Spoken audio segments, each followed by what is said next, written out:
Bismillahir Rahmanir Rahim. We begin with Allah's blessed name. We praise Him and we glorify Him as He ought to be praised and glorified. And we pray for peace and for blessings on all His noble messengers, and in particular on the last of them all, the blessed Prophet Muhammad sallallahu ta'ala alayhi wa sallam. As we greet you, your brother, yes, I am Imran Hosein, your brother Imran Hosein. We greet you here from the studios of the Islamic Broadcasting Network here in my native island of Trinidad in the Caribbean with Assalamu alaikum wa rahmatullahi wa barakatuh. I have good news for you this morning that alhamdulillah I am alive and I'm well, because my daughter called from Pakistan. Papa, we heard someone said you were in hospital. Then another email, someone sent the news that Allah has called me away from the world. Alhamdulillah, I'm still alive, and we thank Allah for this day. And we pray to Him to grant us the good of this day and to protect us from the evil of this day.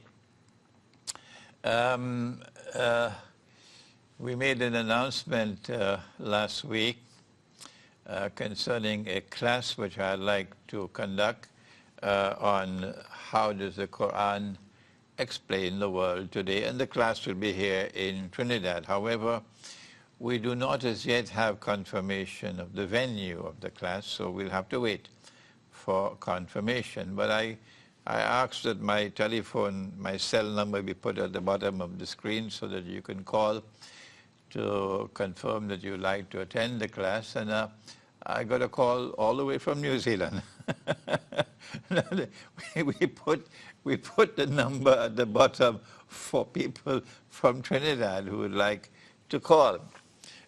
So please wait for an announcement concerning that class, which will be on Sunday mornings, Yawmul Ahad, after I complete my IBN session here. Over the last 1 week, we had a very important development here in my part of the world, in Trinidad, and that is we are located next door to Venezuela. In fact, there is only 9 miles separating Trinidad from Venezuela at its closest point. And that's why we have Spanish as a second language in our schools over here. In fact, I used to teach Spanish at elementary school when I was age up to 21. Then I left at the age of 21 to go to Al-Azhar University in Egypt. And since then I've had no contact with Spanish, and now I've forgotten most of the language that I used to teach once upon a time. So Venezuela is next door, and we had a very important development in Venezuela, and that is that the president of Venezuela, Nicolas Maduro, who succeeded Hugo Chavez, was sworn in for another term in office, and a large number of South American states refused to accept him, accept his government, accept the re-election. But Trinidad and Tobago, alhamdulillah, was not one of them. And the stage is now set, we believe, for a confrontation to be, for a new stage of the confrontation to take place now in Venezuela. There is a confrontation taking place in South America and also in other parts of the world. And it is a part of the signs of the times, and we need to explain it. And I don't know how much time I can take, because today I want to complete the travelogue. So let me be brief. Perhaps another time we can speak in greater detail. And that is that in international relations we are taught about systemic forces and anti-systemic forces. The systemic force operating in the world today, when we study Islamic eschatology, is one established and controlled by Al-Masih al-Dajjal, the Antichrist. This is Islamic eschatology. They don't teach this in universities. And it is an oppressive force. And Your Maulana would not tell you this, I don't know why, but the mission that Allah gave to this ummah, the followers of Nabi Muhammad sallallahu ta'ala alayhi wa sallam, is that he says, Ba'ada'uzu billahi minash shaitanir rajim. Listen to the word of Allah subhanahu wa ta'ala. It's good to listen to what he says. He says, Kuntum khayra ummatin ukhrijat linnas. You are the best community raised for the sake of mankind, religious community. Why are you the best? You are the best because you have been given a mission.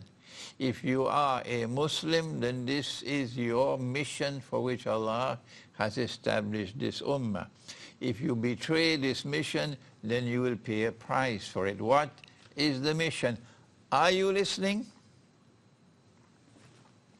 تَأْمُرُونَ بِالْمَعْرُوفِ.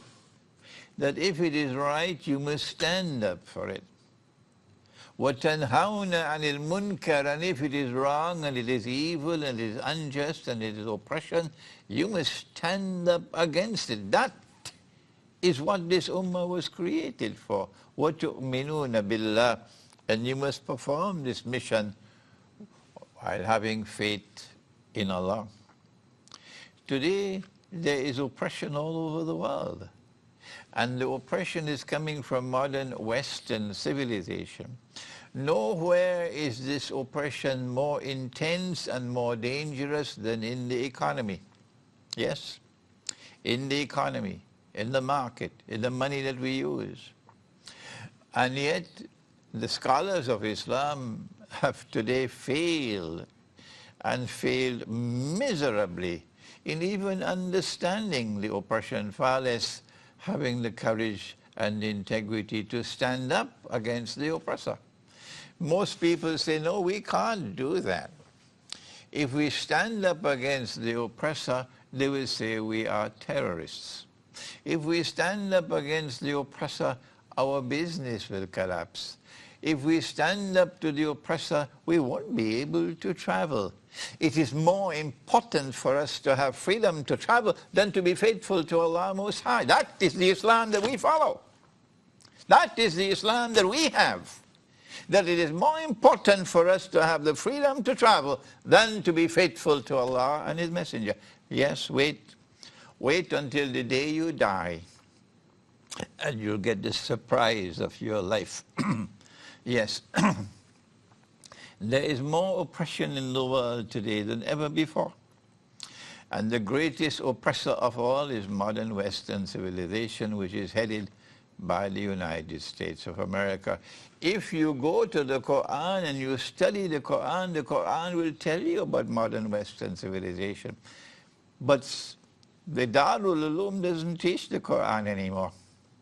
The people graduate from the Darul Uloom and they have not even learned how to study the Quran. What is the methodology for study of the Quran? This is why the scholars of Islam have failed so miserably in the world today, failed to explain the reality of the world today, failed to stand up for what is right and stand up against what is wrong and unjust and evil and oppressive, regardless of the price we have to pay. The oppression in South America was so great that all of South America turned away from the economic system that has come from the modern West. Hugo Chavez led the way in Venezuela, and it swept the whole subcontinent. And now what is happening in South America, and Venezuela is the case study of all, is that there's a reverse movement taking place. The anti-systemic forces in South America are on the decline, they are weakening. And those who are supporting the systemic forces, they don't know what they're doing, but they're becoming stronger. And what has happened in Brazil is an eye-opener for the rest of South America. The appearance is that the South American people are turning away from confronting the oppressor, and they're now embracing the oppressor. What should we do? Brazil was a member of BRICS, the 5 countries which came together to decide that this monetary system is oppressive and imperialist and we need to replace it with another. The 5 were Brazil number 1, South Africa number 2, India number 3, China number 4, and Russia number 5. And now Brazil is gone. And in fact, the new Brazilian government wants to host a U.S. military base in that country. What is happening? Can we explain it? The answer is that the people are beginning to realize that the socialist economic system, which denies a free market, cannot take the people out of poverty. That's what they're beginning to realize. That once you have the socialist economic system, the Western world will wage war against you because they want you to return to their economic system where there's a so-called free market and they can manipulate the free market to make the rich even richer. That's right. And so the poor masses are now turning away. The rich in South America always opposed the socialism. And the poor masses are now turning away and becoming realizing there's no way out of this tunnel. We need something different. And that's why they're turning away from the socialist economy in Brazil and the socialist economy in Argentina. And now Venezuela and Bolivia and Nicaragua are back to the wall. Back to the wall. It's just a matter of time, I believe, when they will now move to see what they can do to bring about regime change in Venezuela, in Bolivia, in Nicaragua, and get a clean sweep of South America. It's a sign of the times. How do we respond to this? Hugo Chavez, may Allah have mercy on his soul, was a great man with a good heart. But he did not understand, and ignorance will not allow you to succeed. He did not understand that at the heart of the economic oppression that the world is facing today is the banking system and the monetary system. Imran Khan in Pakistan, I don't think he understands it as yet. No. The banking system and the monetary system. And we in Islam, we have the answer, but they wouldn't listen to us. Robert Mugabe would not listen to us in Zimbabwe, although Zimbabwe produces gold. Zimbabwe is a major producer of gold. Venezuela is a major producer of gold. All you have to do is to mint your gold and silver coins, as Mexico used to do, and bring gold and silver coins into the market as money in defiance of the International Monetary Fund. Defy them. And when you bring gold and silver coins into the market as real money, then you'll be able to save yourself from this sword of inflation with which they attack you. And the banking system also has to be told that there is no such thing as lending money on interest with a guaranteed return. That's not business, no. That you have to do what everybody else does, go into the market and invest. And when you do a business transaction, which banks do not do, you can make a profit or you can suffer a loss. This is what they have to understand if you want to take the people out of permanent poverty. So long as you remain with the economic system that has come out of the United States and Britain, the rich will remain permanently rich, and the poor will remain imprisoned in permanent poverty. And that's how it has been in Pakistan from the day that country was born. Every single government has failed. Every single government has failed. And so when will you listen to what Allah has said in the Quran? When will you listen to what Islam has to offer to you? Of course, our Maulanas and Muftis and Shuyukh know nothing of this subject. What can we do? When will they wake up? Okay, let's leave Venezuela for a moment. I don't know how long before the fireworks starts. And they declare a government in exile. And some skirmishes take place on the Colombian border and the Brazilian border, and then you have a full-scale invasion of the country and war, and civil war. And we are here just next door in Trinidad, so we've got to watch that situation very, very carefully. and always, always, always remain on the side of the oppressed. Never, never with the oppressor. So let's now return to our travelogue. And thank you, Brussels in Belgium, for the gift of the shisha. But I got so many emails that I put the shisha aside now. No need to talk to me, send me any emails about the shisha. But nevertheless, thank you, Brussels, for your gift. I was amazed since last Sunday, the large number of people who have viewed the first session of this travelogue, almost 40,000 viewers in just 1 week. This indicates that there is a tremendous appetite for the information that is given in during the travels. And my travels is an Islamic scholar is traveling, and these are the things that he's experiencing, and you are very, very interested in learning about it. I wrote my first travelogue in 2002, and then I wrote the second travelogue in 2008.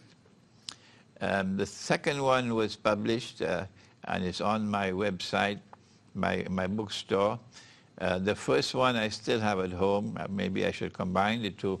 But I don't have the time now to write another travelogue, so we'll have to do it in a video. This is the story of my travels over the month of November and December of last year. I should have mentioned to you that my experiences with British immigration. I had never traveled to Britain for, I don't know, 15 years. On all NATO countries, I had stopped traveling. And then my grandson, I have only one grandchild, my grandson, who is in Britain, was 3 years of age, and I had just turned 75, and I'd never seen him. I'd never seen him. And I decided, well, I have to go to visit my grandson in Britain. And that was how, in August of 2017, I traveled to Britain for the first time in 15 years. The British immigration pulled me aside, put me to sit down, took my passport, kept me waiting half an hour, asked me no questions, and then handed me the passport after half an hour, said, you can go. That's right. And since then, I have visited Britain several times. In November, when I arrived, again the same thing happened. They pulled me aside. And again, another half an hour. And then my passport was returned to me. But this time they said, Mr. Hosein, we have only one question to ask. I said, go ahead. Are you involved in any terrorist activities?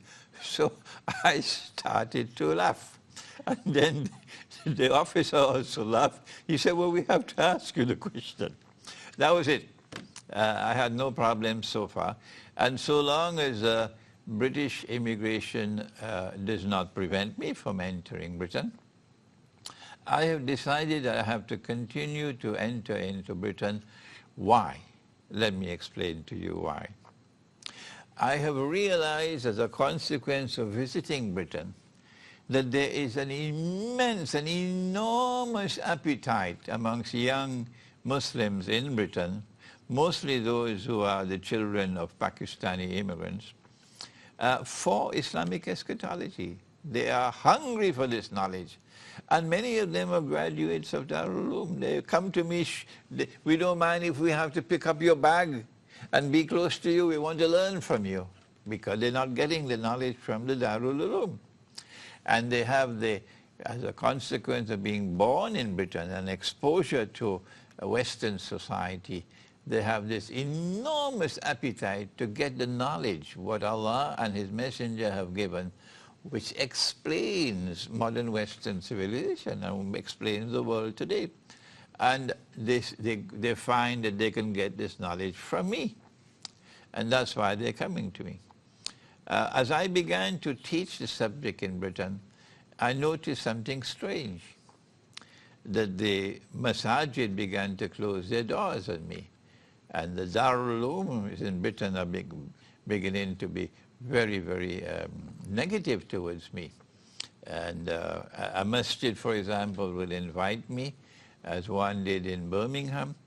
And as soon as we put the notice on my website that this lecture is going to take place, the conquest of Constantinople in Akhir Zaman, they get on the phone and they start to inundate the masjid with telephone calls and messages and so on against me until the masjid capitulates. And they cancel the lecture using some kind of a bogus excuse, of course. And it has happened again and again. Same thing happened in the Manchester Central Masjid, which cancelled the lecture. And in my last session, I mentioned Bradford. And Bradford, of course, is a very big center. And it's not my intention to embarrass anyone in Bradford at all. I just mentioned to you what happened, that they invited me, and it's a Markaz Islami in Bradford. And about 1 week before the lecture was to take place, I got a message that our scholars want to meet with you and to ask you some questions before they will allow the lecture to take place. So I assume these are people connected with the Bradford Markaz al-Islami. So I sent a message, number one, the lecture is cancelled. And number two, I'm coming. I don't know what happened, but on the day of the meeting, when I went, I drove from Manchester to Bradford. When I arrived in Bradford, lo and behold, there was no one there. They were not there. They decided that they're not going to meet with me, although they are the ones who asked me to come, which was,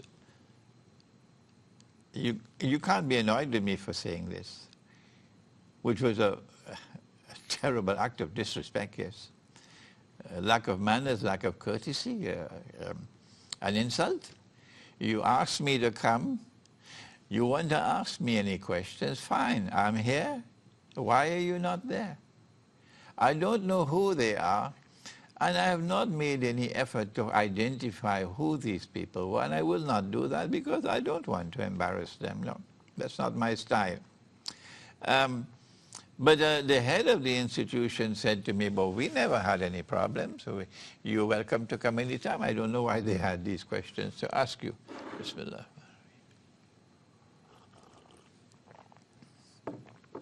Eventually, I realized the problem. It confirmed my suspicions over the last year and a half. And that is, it's not just the Darul Uloom, which is not studying the Quran properly, but also my Salafi critics. Not all Salafis are my critics. There are Salafis who are my students, even here in Trinidad. And when they become my students, then they leave that Salafi methodology, which says that there is no new knowledge. There is no new knowledge to come from the Quran and the Hadith. Everything is already given to us by Allah and His Messenger and by the Aslaf. No, you're wrong. And so they abandon that defective methodology when they become my students, and now they are progressing, alhamdulillah, and they're beginning to understand what the Quran has to offer. So I've realized this is the problem, that the Darul Uloom has been cramming their students just to pass exams, that's all. They just study what is in the tafsir, they just read it and cram it to pass the exams, but they have not been encouraged to study the Quran, nor have they been given the proper methodology for study of the Quran. If that is the problem in Britain, that is also the problem in Pakistan. What do we do? If we do not create a new generation of scholars of Islam who have the capacity and the backbone to go to the Quran, to learn from the Quran what Allah has given, which explains the reality of the world today. Its economic reality, its monetary reality, its political reality, its social reality, its cultural reality, military reality. If we do not do that, then history will leave us behind. That's right. our Maulanas and Muftis and Shuyukh have failed us. That's right. It's not my intention to embarrass anyone. But what has to be spoken has to be spoken. Tomorrow Allah might call me away from the world. So I want to put this into the record before Allah calls me away, that our scholars of Islam have failed us. That's right. It's not just that the masjid is like a fish market today. No, it's more than that. And that is that our scholars have failed us. And if they don't listen to me, when they go in the grave, they have a surprise waiting for them. Because Allah sent the Quran and Allah protected the Quran. And the Quran is there to perform a function, a mission in the world. It is my good fortune that Allah gave me Maulana Dr. Fadlur Rahman Ansari, rahimahullah, as my teacher. And he gave me the proper methodology for study of the Quran. And it is because of the training I got from him and Allah's kindness to me. Maybe because of sacrifices my father and my mother made in my life, that Allah has blessed me to be able to understand several verses of the Quran and explain them in a manner different from what was traditionally given to us. And therefore, in the process, an Islamic eschatology, a new branch of knowledge is emerging now. And this new branch of knowledge is explaining the reality of the world today. That is the problem. So if in Britain, if we can do the work in Britain where I have the freedom to speak, I don't have that freedom in Pakistan. No, they'll cut off my head in Pakistan. If we can do the work in Britain and create a new generation of scholars of Islam amongst these young people who are bright, intelligent, and who have graduated from Darul Uloom, who know the Arabic language, who studied, and if we can bring out a new generation of scholars of Islam amongst these children of the Pakistani immigrants, then they in turn can now bring about an Islamic revolution in Pakistan, in the world of Islamic thought. And so tomorrow you'll have a more enlightened Islamic voice in Pakistan than we have today. What we have today is something deplorable, really deplorable. Imagine that a Christian woman went because of some container of water and declared she's committed blasphemy and she's in jail for 8 years, and then the Supreme Court declares her innocent, and you want to shake up the whole country because of that? It's something shameful and disgraceful. What kind of image you're giving of Islam? Yes. That this very poor Christian woman in Pakistan, and look at what they've done to her. So we need a new generation of scholars of Islam. If I go to Pakistan and I speak like this, they'll probably kill me. So this is what I want to share with you, that I realized that this was happening during my travels in Britain. I intend to continue visiting Britain so long as British immigration does not stop me from entering the country. And if that day should ever come, then there are other ways in which we can teach through the internet and so on, and try to build a new generation of scholars of Islam in Britain, who would then in turn bring about a change in Islamic scholarship in Pakistan. Inshallah, say inshallah please. I made a mistake last week when I said that at the end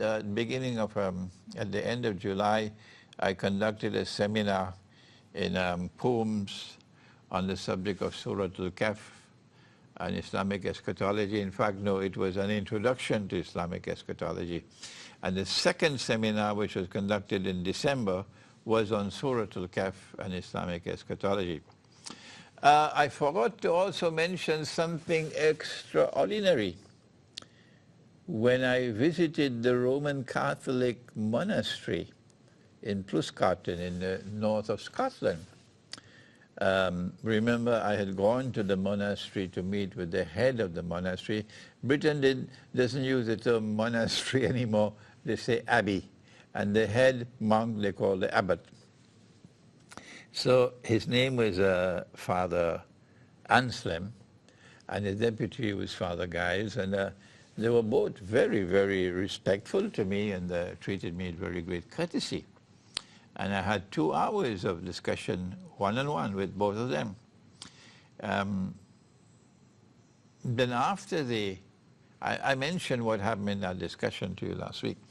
But after that, they had a service, and they allowed me and my wife, this is my Algerian wife, we were allowed to sit by and watch how they had their service, and then they invited us for lunch and so on. And then I mentioned to you about the luncheon where no one speaks. None of the monks spoke. They ate in silence while someone was reading from a book. And then they invited me to take a tour of the monastery. So I took hold of my walking stick, and we went walking around the monastery. And then we came to a small chapel, a tiny chapel, which could accommodate only maybe about 30 people. And they took me into this chapel, and the seats, there were chairs which were all joined to each other, wooden, and the seats were all collapsible. You could pull it up and push it down. And then he explained to me the reason why the seats are like this is because when you come to the chapel, in addition to sitting, you also have to prostrate. So when you have to prostrate, you need more space. So then the seats are pushed upwards, so you get more space. And then the deputy head of the monastery then showed me how they prostrate. And guess what I saw? The man went down and put his forehead on the ground and put his 2 hands on the ground in exactly the same posture of sajda that we perform. I couldn't believe it. Our sajda is one in which 7 bones make contact with the earth. 7 bones. And so there is this transfer of energy, of toxic energy, for example, what you call the electromagnetic waves with which we are inundated, from the body into the earth. I think Dr. Ibrahim Kazim, rahimahullah, may Allah have mercy. He was from Trinidad. Although he's Persian, he's Iranian from Dubai, but they came to Trinidad, and he passed away in the United States recently. May Allah have mercy on the soul of our dear brother, Dr. Ibrahim Kazim. He did research on this subject, and he wrote on this subject, yes. That there's this transfer when you have the 7 bones of the body in the posture of sajda. There's a transfer from the body of all this toxic into the earth. It's like grounding, an electrical grounding. And this is what we have as sajda. And this is very important. Nabi Muhammad, Nabi Isa alayhi salam, when he comes back, our prophet said that at that time when Jesus returns, 1 sajda will be worth more than the world and all that it contains. 1 sajda. Why 1 sajda? Because at that time, the electromagnetic waves with which we are being inundated would have reached such an intensity that we are all being destroyed spiritually by these electromagnetic waves and being reduced into jasad, a body without a soul. That's what. And no child who grows up in the city or the town will ever become a hafiz of the Quran. Impossible. None. Because the memory is gone.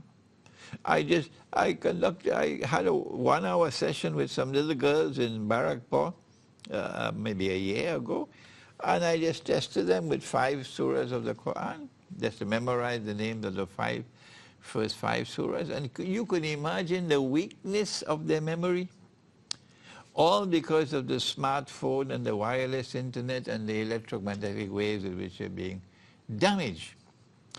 And so 1 sajda will be worth more than the world and all that it contains at that time when Jesus returns, alayhi salam. Why?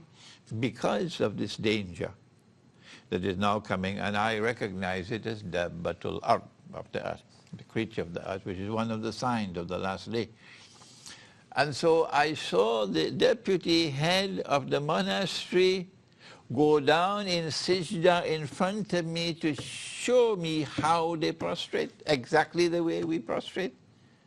Why did I have to wait 76 years? Next month I'll be 77. To see this, to know this. I thought that they went in the lying position, flat, and then they will raise their body with their hands like this. That's how they prostrate in the monastery. This is what I was told. But here before my eyes I'm seeing sijda, confirming that what we have is the truth. This was what I witnessed in the monastery, the Plusgarten monastery in northern Scotland. I have many more things to tell you today to try to finish this travelogue. A journalist from Poland was given a contract by his publishing company to write a book on the future of mankind. And he has been researching for several years now. His name is Conrad, and the future of mankind. And he already interviewed several important people like Alexander Dugin, my friend Alexander Dugin in Moscow, Paul Craig Roberts in the United States, Alain de Benoist in France, who is a French academic and a philosopher, and John Perkins, who wrote Confessions of an Economic Hitman, Douglas Mark Rushkoff, who is an American writer, columnist, and so on. And Conrad felt that he wanted to get something from me as well, from Islamic eschatology. So he traveled to London, and we had a session almost 2 hours long. And he was particularly interested, very, very much interested in learning about what Islamic eschatology had to offer in explaining artificial intelligence and the future of mankind. He focused a lot of his questions there on what can we expect from the world of artificial intelligence in respect of the future of mankind. I did not want to speak more than I felt it was necessary for me to speak, no. And so I confined myself, strictly so, and I don't think he was pleased with it. I confined myself strictly so to answering him from the Quran and from the Sunnah of the Prophet ﷺ. And that is that we are expecting in the world of Islam that most of mankind would be so brainwashed in the future that they would be like sheep. They have eyes and yet cannot see. They have ears and yet cannot hear. They have hearts and yet do not understand. And Allah says of such people, "Ulaika kal an'am," they are just like cattle. And He says they're all for the Jahannam. Once you are internally blind, Dajjal will take you for a ride, like he took them in Libya for a ride with their bogus jihad. And he took them from Syria, in Syria for a ride with their bogus jihad. And he's still taking them for that ride with their bogus jihad. And they're so blind, they still cannot see it. But no, they Imran Hosein this, Imran Hosein that, Putin this, Putin that, Assad this, Assad that. Ah, yes. This is what the future looks like. That is, our people around the world. I'm surprised that so many Muslims are also part of this sheep. So many Muslims, they have eyes and yet cannot see. And so the future of mankind, insofar as artificial intelligence is concerned, is that people will stop thinking and they who control power in the world will now think for them. People will stop using their own free will to make free choices, and they who control the media, they will choose for them. And so the world will be like a whole pack of cattle. And any time Dajjal plays a tune, they will dance to that tune. That was my response to that brother that journalist from Poland. Now we turn to a very, very important and interesting part of this travelogue, and that is that I received an email from a professor of psychiatry who is an Orthodox Christian of Greek Cypriot origin, and he was in the city of Leeds. And he was very happy with my Islamic eschatology.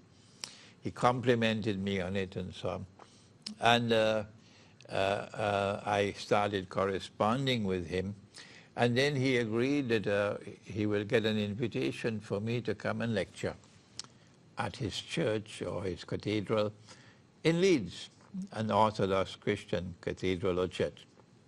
A huge, imposing building in Leeds. Leeds is about 1 hour's drive, or a little bit more, 1 hour from Manchester, northeast, I think.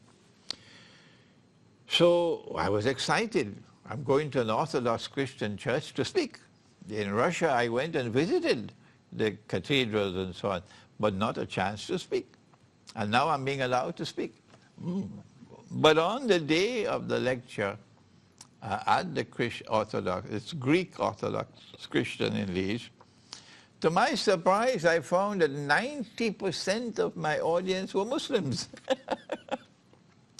And the 10% who were Orthodox Christian, they all sat at the back of the hall. And the priest, the head priest of the church there, or the cathedral, I saw him. He was there all the time. But he sat at the back of the hall and he never came to greet me. Never. I never met him. I could see him. And this was an indication that there was still an enormous amount of pain, enormous amount of pain in the hearts of these Orthodox Christians because of the oppression that the Ottoman Empire had visited upon the Orthodox Christians for 600 years. And so there was still this lingering dislike for Islam.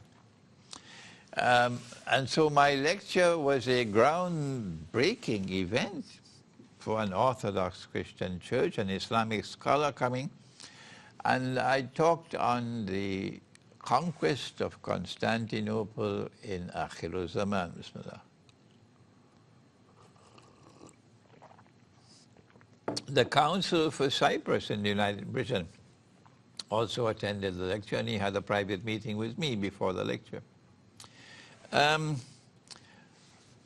Because of this strange behavior of the Christians, that only 10% of the audience was Christian, Orthodox Christian, Greek Orthodox Christian.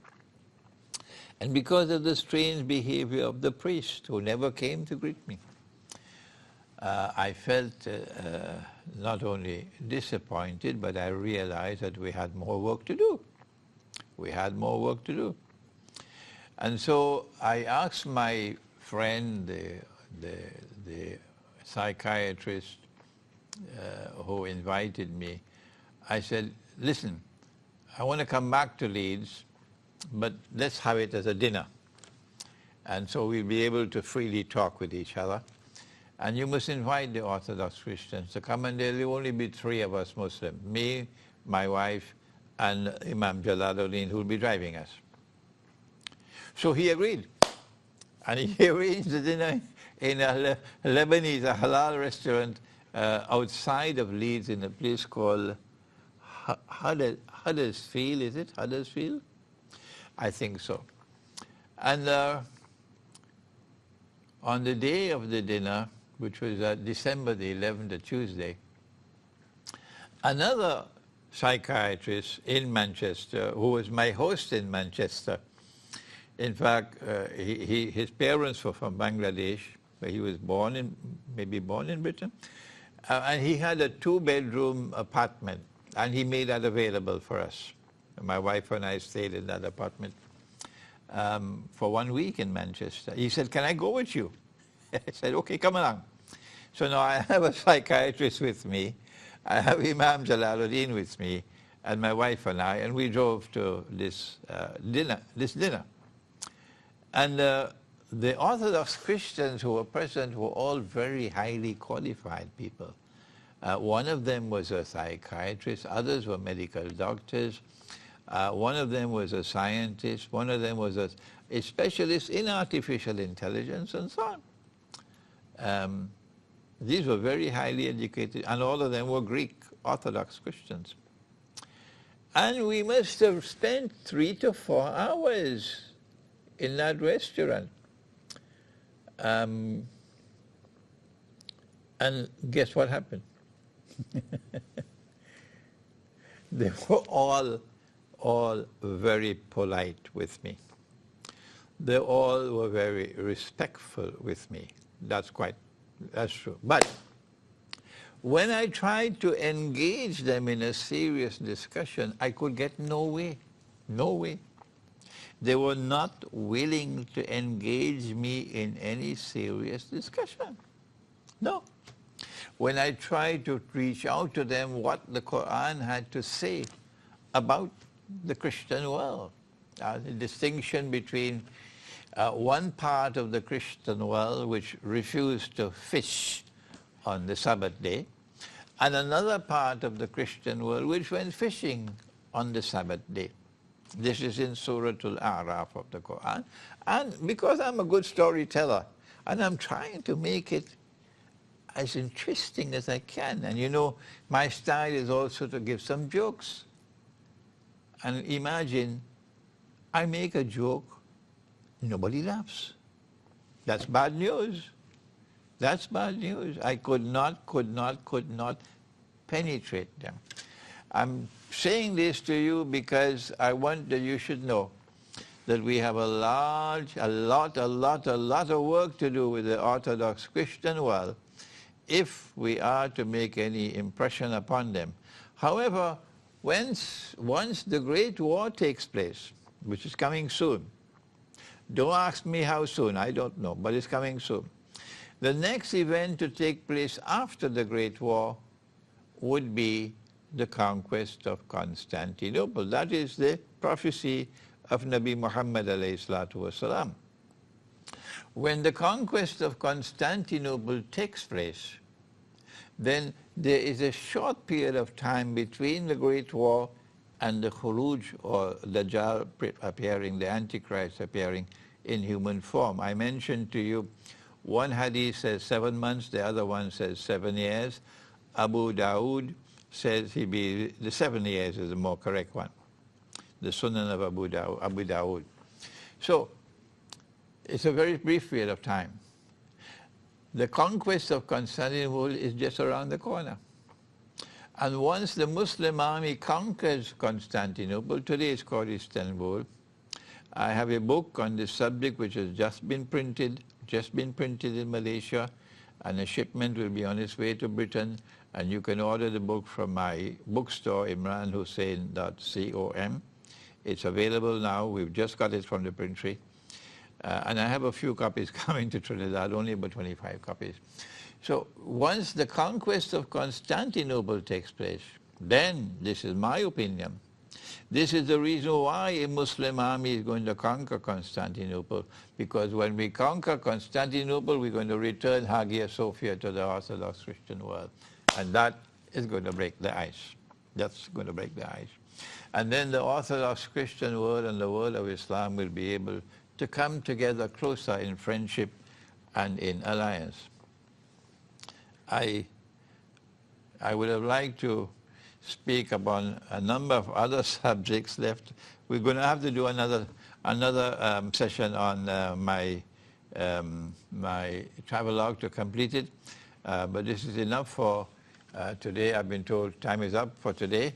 So inshallah, until next week and the following week, I'm going to be answering questions from the seminar on Dajjal. So only after those 2 sessions on answering questions on the seminar on Dajjal, then we'll decide whether we have the time to return to this travelogue or whether we have to devote more time to answering the questions. But the videos of the seminar on Dajjal will soon be on my website. Thank you. Wassalamu alaikum wa rahmatullahi wa barakatuh.